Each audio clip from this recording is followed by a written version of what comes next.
demos un paso máis no plan de ordenación das concesións municipais. Como sabedes, o último ano, dende a área de Economía e Planificación, se estivo traballando para clarificar e ordenar o patrimonio municipal nunha área onde apenas había documentación.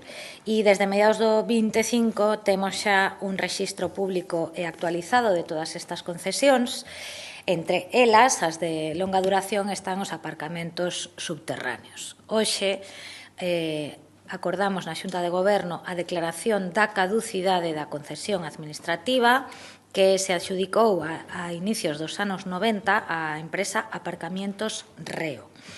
E tomamos esta medida toda vez que temos constatado e documentado incumprimentos graves e continuados no tempo na explotación de 4 aparcadoiros, que son o da Praza de María Pita, o da Praza de Mestre Mateo, o de San Cristóbal e o da Praza de Galicia. Os informes municipais o que destacan é que a concesionaria incumpliu obrigas esenciais na xestión destes aparcamentos. Incluso se reflicten nas alegacións que presenta a propia empresa cando sinala que foron as comunidades de cesionarios as que viñeron aboando canon desde hai 20 anos e realizando as reparacións exixidas polo Concello.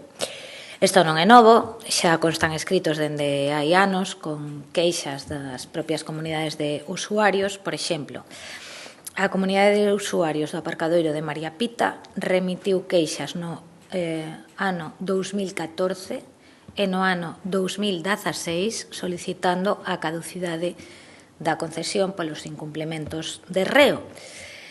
Como saben, esta concesión foi concedida, valga a redundancia, foi outorgada nos anos 90 ata finais do 2036.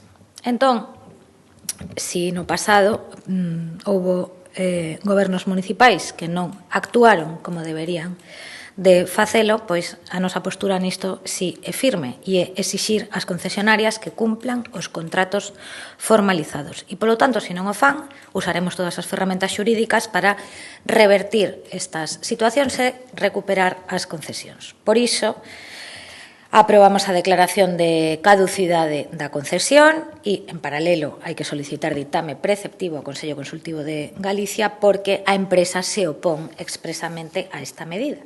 Polo tanto, continuamos cos trámites necesarios para declarar a caducidade da concesión.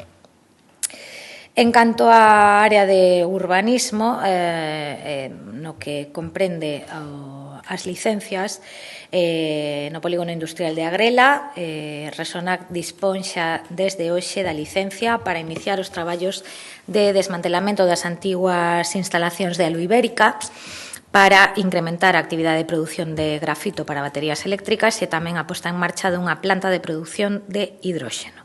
Polo tanto, hai que actuar sobre as antigas naves, nas cubertas e áreas de fundición, entre outras estructuras.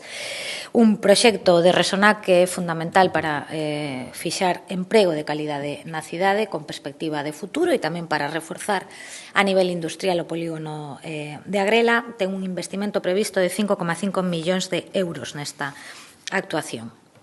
Outras licencias que se outorgaron foi a rehabilitación integral dun edificio residencial no Parrote que ten acceso pola parte da Dársena e pola rúa Tabernas. Se vai reestruturar o inmoble, mellorar ambas as fachadas e tamén un ascensor para garantir a accesibilidade universal no interior.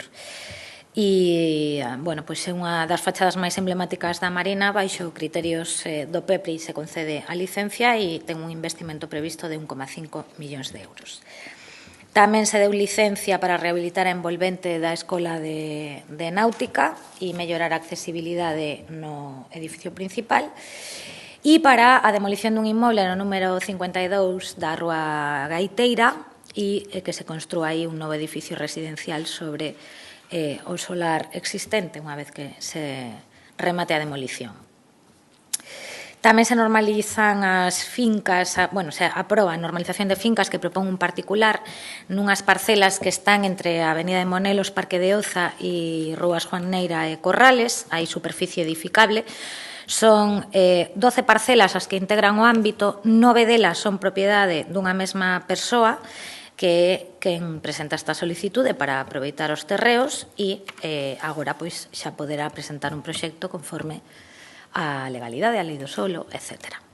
No eido da Educación aprobamos o proxecto do primeiro regulamento do Consello Local da Infancia e da Adolescencia, o CLIAC, que creou un espazo específico para fomentar a participación activa dos rapaces no marco das políticas públicas do Concello da Coruña, un órgano participativo que pon en valor todas as achegas da mocidade para mellorar a nosa cidade e eses dereitos que eles sempre reivindican dende os plenos infantís ata os plenos xa máis xuvenís, alevíns e cadetes, pois avanza con este proxecto de novo marco de organización e funcionamento do CLIAC, un proxecto que retomaremos este mes neses encontros con nenos e nenas os seus grupos de traballo. E nada máis, se tedes algunha pregunta.